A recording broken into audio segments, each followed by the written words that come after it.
জন জাক রুসোর social contract বা সামাজিক চুক্তি এমন একটা বই যা একটা বিস্ফোরক প্রশ্ন তুলে ধরেছিল। আচ্ছা, কি হবে যদি এই সমাজ যার কিনা আমাদের রক্ষা করার কথা সেটাই আসলে আমাদের বেঁধে রাখার একটা কারাগার হয়ে দাঁড়ায়? চলুন এই রাডিক্যাল আইডিয়াটার গভীরে গিয়ে দেখা যাক। রুসো তার বইটা শুরুই করেছেন এই বিখ্যাত আর বেশ ধাক্কা দেওয়ার মতো একটা লাইন দিয়ে। মানুষ জন্মায় স্বাধীন হয়ে, কিন্তু সবখানেই সে বাঁধা পড়ে আছে শিকলে। মানে ভাবা যায়, এই একটা বাক্যেই কিন্তু পুরো সমস্যাটা পরিষ্কার, যেটার সমাধান তিনি খুঁজছিলেন। কিন্তু প্রশ্ন হল, সমাজটি কিভাবে আমাদের এই শিকলে বাঁধল? আর তার চেয়েও বড় কথা, এই শিকল ভাঙার জন্য রুশোর সেই যুগান্তকারী প্ল্যানটাই বা কী ছিল? ঠিক এই দুটো প্রশ্নের উত্তরই আমরা খুঁজব। তো শিকল ভাঙার উপায় জানার আগে আমাদের তো বুঝতে হবে এই শিকলগুলো আসলে তৈরি হলো কিভাবে। রুসোর মতে গল্পের শুরুটা হয় শৃঙ্খলিত মানুষ দিয়ে। একবার ভাবুন তো, এমন একটা সময়ের কথা যখন কোনো সম্পত্তি ছিল না, হিংসা ছিল না, সমাজই ছিল না। রুশোর কাছে এই প্রাকৃতিক অবস্থা বা স্টেট অফ নেচার ছিল একদম সহজ আর সুখের। মানুষ তখন স্বাধীন ছিল, চলত শুধু দুটো জিনিস দিয়ে: নিজেকে বাঁচিয়ে রাখার তাগিদ আর অন্যের কষ্টে সমবেদনা। টমাস হবসের ভাবনা ঠিক উল্টো। হবস যেমন ভাবতেন সময়টা ছিল বর্বর, রুশো কিন্তু এটাকে দেখেছেন বেশ শান্তিপূর্ণ একটা সময় হিসেবে। এখানেই রুসোর একটা খুব ইন্টারেস্টিং পার্থক্য আমাদের বুঝতে হবে। তিনি বলছেন আত্মপ্রেম বা সেলফ লাভ আছে দুই রকমের। একটা হলো আমোর দুসোয়া, যেটা কিনা প্রাকৃতিক সুস্থ একটা ভালোবাসা, মানে টিকে থাকার জন্য যেটা জরুরি। কিন্তু যেই আমরা সমাজে ঢুকলাম, অমনি জন্ম নিল আমোর প্রপ্র, মানে এক ধরনের অহংকার, যেখানে নিজের দাম নির্ভর করে অন্যরা আমাকে নিয়ে কি ভাবছে তার উপর। আর ঠিক এখান থেকেই জন্ম নেয় হিংসা, গর্ব, লজ্জা, মানে আমাদের আজকের শৃঙ্খলের আসল কারণগুলো। তাহলে এই অধপতনটা হলো কিভাবে? রুসো বলছেন এটা একদিনে হয়নি। জনসংখ্যা বাড়ল, মানুষ একে অন্যের উপর নির্ভরশীল হতে শুরু করল। এরপর এলো ব্যক্তিগত সম্পত্তির আইডিয়াটা, মানে এটা আমার, ওটা তোমার, এই চিন্তা। কাজ ভাগাভাগি হলো, আর তা থেকে তৈরি হলো স্টেটাস, উঁচু নিচু ভেদাভেদ। ব্যাস, মানুষ নিজেদের মধ্যে তুলনা করতে শুরু করে দিল, আর এভাবেই জন্ম নিল অসমতা, শ্রেণীবিভেদ। আর আইনকানুনও এমনভাবে তৈরি হতে লাগল যা প্রায়ই বড়লোক আর ক্ষমতাশালীদেরই সুবিধা দিত। তো এই নষ্ট হয়ে যাওয়া সমাজের শিকল থেকে মুক্তির জন্য রুসো একটা সমাধানের কথা বলেন, আর সেটাই হলো তার বিখ্যাত সামাজিক চুক্তি। রুশোর সামনে চ্যালেঞ্জটা ছিল বিশাল, একটা ধাঁধার মতো। কিভাবে এমন একটা সমাজ বানানো যায় যেখানে সবাই একসাথে থাকবে, কিন্তু প্রত্যেকে শুধু নিজের কথাই শুনবে আর আগের মতোই স্বাধীন থাকবে? মানে সোজা কথায়, স্বাধীনতা না হারিয়ে কর্তৃত্ব আর স্বাধীনতাকে একসাথে মেলানো যায় কিভাবে? রুশোর সমাধানটা শুনলে প্রথমবার একটু ধাক্কা লাগতে পারে।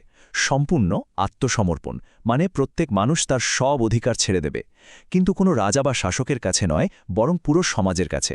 আর যেহেতু সবাই এটা একসাথেই করছে, সমানভাবে করছে, তাই কেউই আর অন্য কোনো নির্দিষ্ট মানুষের ওপর নির্ভরশীল থাকছে না।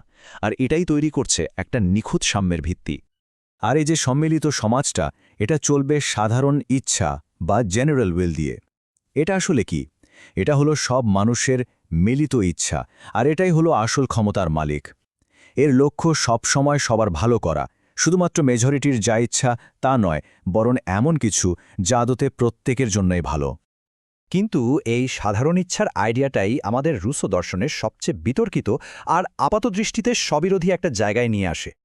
রুশো একটা ভয়ঙ্কর কথা বলেন, যে সাধারণ ইচ্ছাকে মানতে চাইবে না, পুরো সমাজ তাকে সেটা মানতে বাধ্য করবে, তাকে স্বাধীন হতে বাধ্য করা হবে। কথাটা শুনেই কেমন লাগছে, তাই না? কাউকে স্বাধীন হতে বাধ্য করা যায় কিভাবে? এটা তো একদম উল্টো কথা হয়ে গেল। রুশোর যুক্তিটা আসলে একটু অন্যরকম। তিনি বলছেন স্বাধীনতা দুই ধরনের। এক, নিজের সব খুশিমতো কাজ করা, যা আসলে আমাদের ভেতরের খারাপ প্রবৃত্তিগুলোর দাসত্ব করা।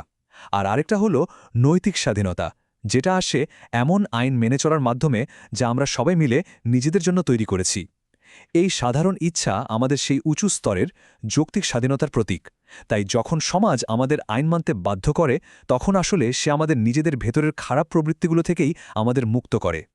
ব্যাপারটা অনেকটা এমন, ডাক্তার যেমন রোগীকে তেতো ওষুধ খেতে বাধ্য করেন তার ভালোর জন্যই। এতে হয়তো রোগীর তাৎক্ষণিক ইচ্ছা পূরণ হয় না, কিন্তু সে একটা সুস্থ জীবন ফিরে পায়। তো রুশোর এই থিওরি কি একটা আদর্শ সমাজের স্বপ্ন, নাকি স্বৈরাচারের একটা নীলনকশা? এই বিতর্কটা কিন্তু আজও থামেনি। এখানেই রুশোর স্বপ্নের দুটো পিঠ দেখা যায়। একদিকে যেমন আছে সাম্য আর একতার একটা সুন্দর ছবি, ঠিক তার উল্টো দিকেই কিন্তু বিপদ লুকিয়ে আছে। কি হবে যদি এই সাধারণ ইচ্ছাটা মেজরিটির অত্যাচারে পরিণত হয় আর সংখ্যালঘুদের অধিকার কেড়ে নেয়? এত বড়, এত বৈচিত্র্যময় একটা দেশে এই সিস্টেম কি আদৌ কাজ করবে? আর রুশো যে একজন জ্ঞানী আইন প্রণেতার কথা বলেছিলেন, সে যদি নিজেই সরকারি প্রচারণার একটা মাধ্যম হয়ে ওঠে তখন? আর সবচেয়ে বড় যে সমালোচনাটা আসে সেটা হলো মানুষ তো আসলে বেশ স্বার্থপর। তারা কি সবসময় নিজেদের ব্যক্তিগত ইচ্ছের ঊর্ধ্বে উঠে সাধারণ ইচ্ছার পক্ষে ভোট দেবে? এটা ভাবাটা একটু বেশি আশাবাদী হয়ে যায় না? মনে হয় রুসোর পুরো তত্ত্বটাই মানব প্রকৃতি নিয়ে একটা অতিরিক্ত পজিটিভ ধারণার উপর দাঁড়িয়ে আছে। কিন্তু এমনও তো হতে পারে যে সমস্যাটা রুসোর চুক্তির ডিটেলসে নয়, বরং এই চুক্তি বা কন্ট্রাক্ট এই আইডিয়াটার মধ্যেই আছে।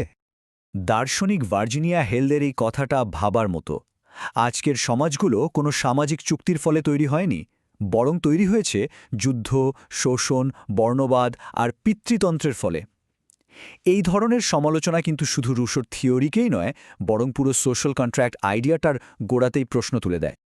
হেলডের মতে এই সামাজিক চুক্তির ধারণাটা রাজনীতিকে দেখে কিছু স্বার্থপর মানুষের মধ্যে একটা লেনদেন বা ডিল হিসেবে। কিন্তু সমাজ কি আসলেই শুধু একটা ডিল? এই ভাবনাটা আসলে আমাদের সম্পর্ক আর কমিউনিটি নিয়ে একটা খুব সংকীর্ণ ধারণা তৈরি করে। এর ফলে আমাদের সামনে সমাজের দুটো আলাদা মডেল চলে আসে। একটা হলো চুক্তির মডেল, যেটা দাঁড়িয়ে আছে স্বার্থপর মানুষের উপর, যেখানে মূল প্রশ্নটা হলো এতে আমার কি লাভ। আর অন্যদিকে আছে একটা বন্ধন মডেল, যার উদাহরণ হতে পারে মা আর সন্তানের সম্পর্ক।